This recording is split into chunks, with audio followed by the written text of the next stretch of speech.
How's that? Yeah, yeah. That's it. Velvety sounds. Velvet. Well, welcome everybody. Thank you for coming out tonight. This is the very first Not All Theirs Sober Soiree. Yes. This came together in about 3 weeks. So tonight is like a dress rehearsal, and I really appreciate all of you being here for this. First, I need to get a few thank yous out of the way to the Art Makers Outpost. Thank you so much for putting all of this together for us. Thank you. Fabio, Latizza Natural Bakery, cookies back there. They're going fast, man. So if you want one, you got to hustle. Thank you very much for that. And she's going to love this, but Nancy, there you are. Yes, yeah. Without Nancy's love and support and weathering the shitstorm of shit that I created, I wouldn't be standing here in front of you, and I appreciate you and I love you. Oh, all right. Thanks. Fuck. Okay, so there's going to be a lot of swearing tonight, okay? So we're just going to get that out of the way right now. No. Okay, so here's what tonight's going to be about. I had this idea that, we need more community. We need to be more connected, right? People don't want to listen to each other. People would rather yell at each other. People don't want to fucking talk anymore with one another, right? They just don't. I've been working with a lot of things. I'm a sober coach. I have a podcast. I do a lot of sobriety and recovery related work. And through all of that and all the conversations I've had, all the studying that I've done, it's without a doubt, addiction does not discriminate. It doesn't care about anything. It doesn't care where you live, how much money you make, who you vote for, your gender, your race. It just, once it has you, it has you. And the best, and to me, the truest way for people to find sobriety and find recovery is with other people. My experience is you can't do it alone. You can try, but you're not going to find what you need. You're just going to walk around feeling the same way, but you're just not getting your fix anymore. So tonight, there's going to be me and two other storytellers. And we're going to tell you our stories about what it was like before we were out doing what we were doing, what it was like while we were doing it, and what it is like now for us. And this is going to sound, the U.S. government, they did have this out there, that was out there. But even the U.S. government, the federal branch of the government that was at the head of mental health and recovery for the nation, peer-to-peer contact has the highest rate of recovery retention. It's two people talking to one another, right? And so tonight, with these stories that we're about to tell, I am hoping that through that, some of you are going to hear some things that might kind of blow your socks off. And maybe you want to talk about that with somebody. Or you can just listen to what somebody has to say. And in public, in our culture, it is seen as rude to ask somebody about their recovery, their addiction, their mental health. And that sucks as somebody who has both issues. It's a very lonely fucking place to be. And by not asking somebody, that's actually being rude, right? It shows that you don't care. That's what they think. That's what we think. That's what I used to think, is that you don't fucking care. You don't get it and you don't care. And all it is you just have to listen to somebody, man. Just listen. Sometimes the only thing I need is just to fucking yell out loud at somebody. Just have somebody stand in front of me and be like, okay, when's he going to finish? Okay. All right, cool. Are you good? I'm good. Great. It's that simple. There's people in your life that you know directly or indirectly, they're suffering all alone, and they don't know what to do with it. They don't know who to talk to. They don't know how to talk to somebody. And they don't fucking want to talk to somebody because they're afraid that they're going to be weird and seen as weird when they're just a human being that's struggling with something. That's it. So These events are created to help get people to talk, to listen, because there's no more money left for all of these non-profit organizations, these recovery centers, these sober living homes. There's a hotline it's a hotline for people that are suffering with alcoholism, that they just need somebody to talk to, so they call this hotline. And there's a person there that understands and is available to talk to them, and they're gone now. There's recovery centers in Wisconsin, they're gone. And what that means is, if you think of it as supply and demand, the supply for help is nosediving. And the demand for people who need help is skyrocketing. So what do? It's up to us. We have to support each other, okay? And you're going to find out that it's going to improve your life. Now, people think addiction is just alcohol, drugs, gambling, sex. No.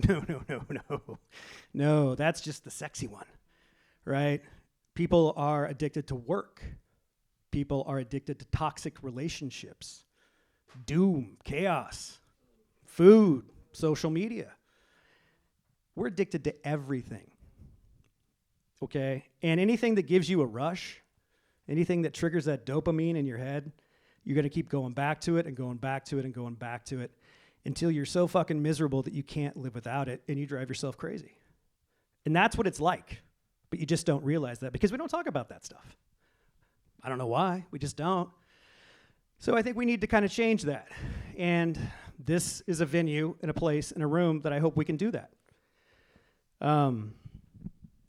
So I was voted to get the thing started tonight, so here we go. Yeah, let me take a drink of water.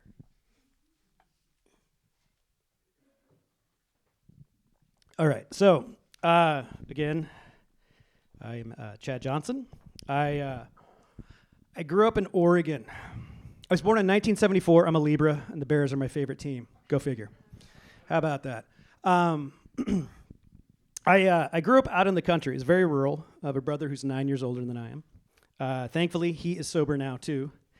My dad grew up out in the middle of nowhere as a dairy rancher. My mom grew up very, very poor with very abusive, alcoholic parents. She's one of 9. She ended up raising her siblings. They were so poor that, they lived in a house with one bedroom, basically one room. And I think at the time there was 5 or 6 of them, and all they had was an outhouse. And my grandpa made his own moonshine, and they got so drunk on moonshine one night that they thought it was a good idea while the kids were asleep to do target practice in the kitchen, shooting panes of glass out of the window. So that's the kind of stuff that my mom was raised around. And my dad had some crazy shit happen to him out on what we called the ranch. It's a 2,000-acre plot of land. It's beautiful, in a valley out on the Oregon coast, and the Coast Range is a lake. And his grandparents lived out there, and his uncle and his cousins.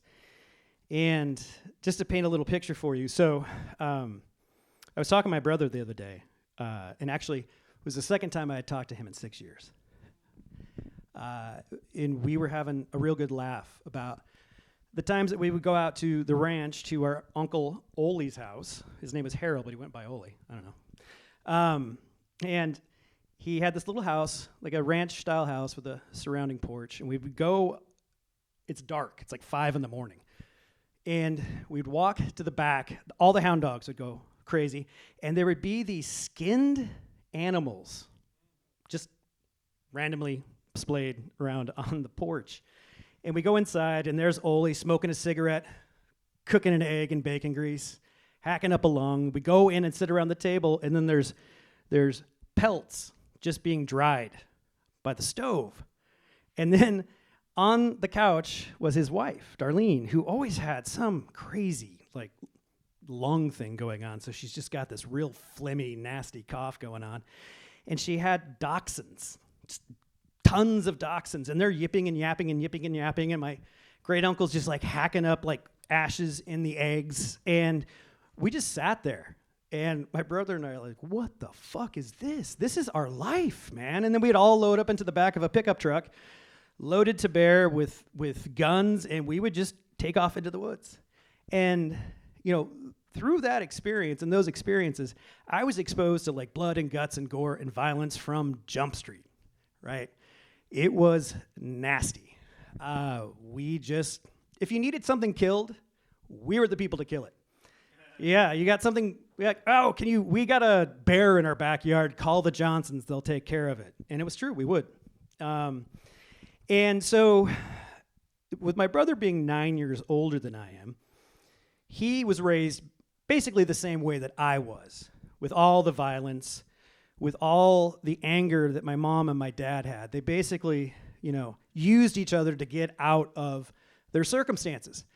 And my dad, who's a very emotional person, much like I am, he had no way of expressing his emotions other than just violent fucking rage. He didn't hurt my brother and I, but that doesn't mean he didn't hurt anything else. He did throw a lawnmower at me one time. You have to be really angry to throw a running lawnmower at a kid, but he did it. He was just incredibly scary. And my mom, who was just emotionally stunted and broken, used my brother and I as sort of like an emotional outlet. We were her therapy kids, if you will. We get paraded around town. So my brother had 9 years of this built into him, and then I came around. And he didn't know what to do with what he had, but he had this little toy now. And so the first memory of my life is being held underwater in a swimming pool in California, thinking I was going to die at 2.5. And that same day, we were stuck in traffic in Los Angeles in a downpour, like 100-year rain was happening in Los Angeles. And if anybody's driven in Los Angeles when it rains, just... Anyway, my dad was raging and raging and raging, and then we found out Elvis Presley died. And it was just, those are my first two memories, which is really weird. But that cycle continued for years and years and years and years.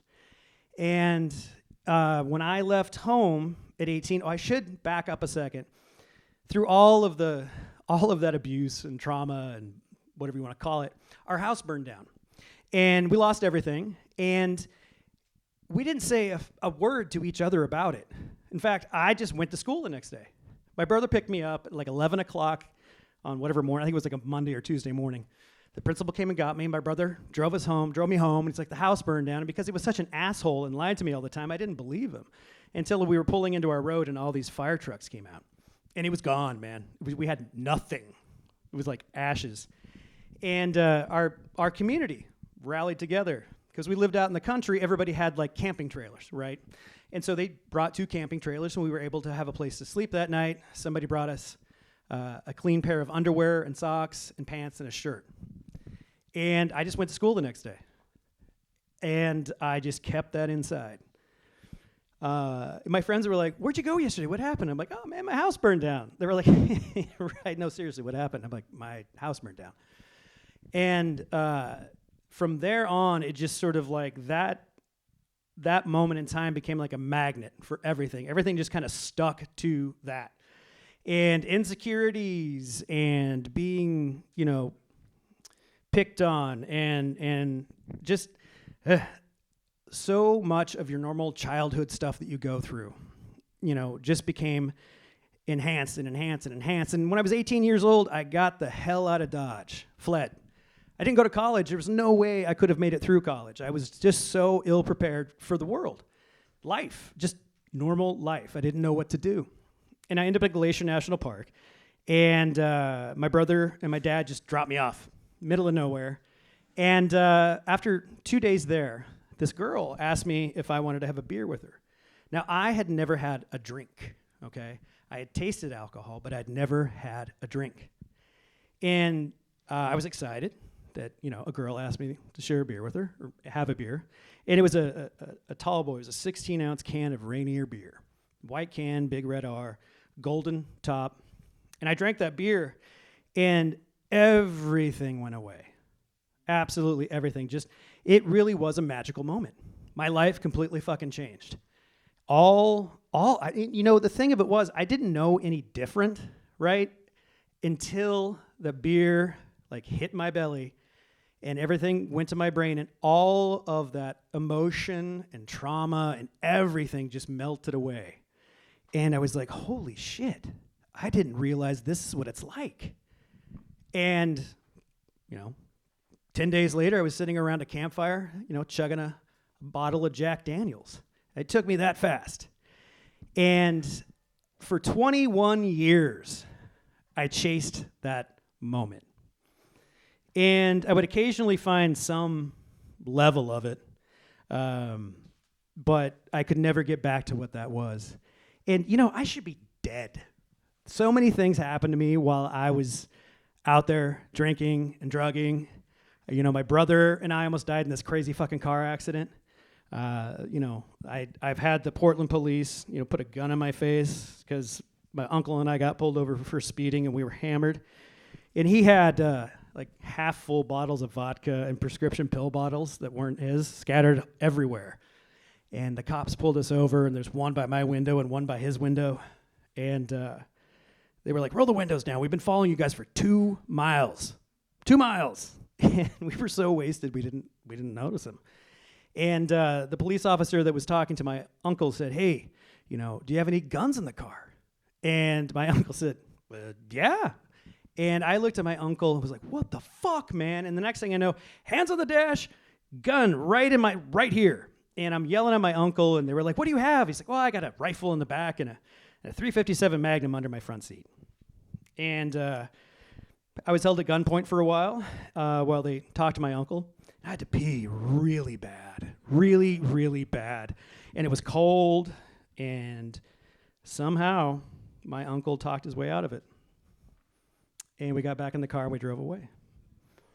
And that's just a simple example of what it was like, the madness, the way that I was living my life.